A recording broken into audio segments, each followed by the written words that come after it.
আমার আম্মু তো সবসময় বলে যদি বকা খেয়ে কাজ শিখি তাহলে সেটা নাকি বেশি মনে থাকবে। আর এদিকে তো আমি যখনই কাজ করি তখনই একটু না একটু বকা খাই।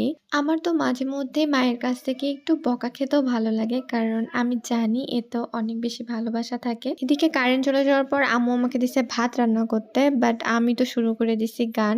এদিকে তো রান্না শেষ না হতেই আমি তো পুরো খাবারের থালা নিয়ে বসে গেছি খেতে। তো হ্যালো সবাইকে, কেমন আছো তোমরা সবাই? আশা করি অনেক বেশি ভালো আছো। তো তোমাদের সবাইকে আমার ছোট্ট ব্লগ ভিডিওতে ওয়েলকাম করতেছি। তোমাদের সামনে আজকে পাটের পাতা নিয়ে আমি হাজির হয়ে গেছি। কারণ আম্মুর হাতের স্পেশাল এই রেসিপিটা ভাবলাম তোমাদের সাথে শেয়ার করি। কারণ এটা আমাদের রংপুরেরও একটা ঐতিহ্যবাহী খাবার। এই রান্নাটার ফার্স্টে পাটের পাতাগুলোকে সুন্দর করে গেঁটো দিতে হবে।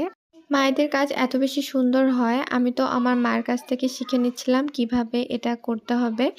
আমার মা শিখাই দিচ্ছিল, বাট তবুও আমি পারতেছিলাম না। তো এই তো এখানে আম্মুর কাছ থেকে শেখার পর আমিও কয়েকটা বানিয়ে ফেললাম। এদিকে তো আমরা মা বেটিতে মিলে গল্প করতেছিলাম আর সাথে কাজও হচ্ছিল আমাদের। এদিকে পাটার গেঁটোগুলো দেখতে কিছুটা এমন লাগে। আর এগুলো রান্না করার জন্য লাগবে কাঁঠালের বিচি আর আলু। কারণ কাঁঠালের বিচি আর আলু দিয়ে রান্না করলে অনেক বেশি মজা হয়। তো আম্মু সেগুলো রেডি করে নিচ্ছিল। তো আম্মুকে একটু হেল্প করার জন্য আমি রসুন আর মরিচটা বেটে দিচ্ছিলাম। কারণ এগুলো রান্নার জন্য লাগবে। তো ফার্স্টে এখানে আম্মু কড়াইতে আলু আর কাঁঠালের বিচিটা দিয়ে দেন রসুন আর মরিচ বাটার সাথে একটু পানি দিয়ে দেয়। কারণ এটা সিদ্ধ হওয়ার জন্য পানি লাগবে।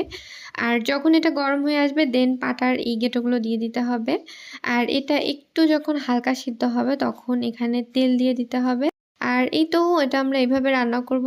এদিকে কারেন্ট চলে যাওয়ার পর আম্মু আমাকে গ্যাসের চুলার মধ্যে ভাত দেখতে দিছে। আর এদিকে আবার আমি চেক করতেছিলাম ভাত হয়েছে কিনা, তো খেয়েই চেক করতেছিলাম। এদিকে ভাত যেহেতু অনেক বেশি দেরি হচ্ছিল, তো আমি আবার গান শুরু করে দিছি।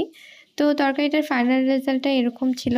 অনেক বেশি সুন্দর লাগতেছিল দেখতেও, ঠিক তেমনি খেতেও অনেক বেশি মজা হয়েছিল। আচ্ছা, তোমরা কি এই খাবারটা কখনো ট্রাই করছিলা? যদি করে থাকো তাহলে কিন্তু আমাকে অবশ্যই জানাবা। আর যদি না করে থাকো তাহলে কিন্তু ট্রাই করে দেখতে পারো। তো এই তো আজকে ভিডিওটা আর বেশি বড় করছি না, এখানে শেষ করছি। তোমাদের ভিডিওটা কেমন লাগলো অবশ্যই কমেন্ট করে জানাবা। আর আল্লাহ হাফেজ সবাইকে।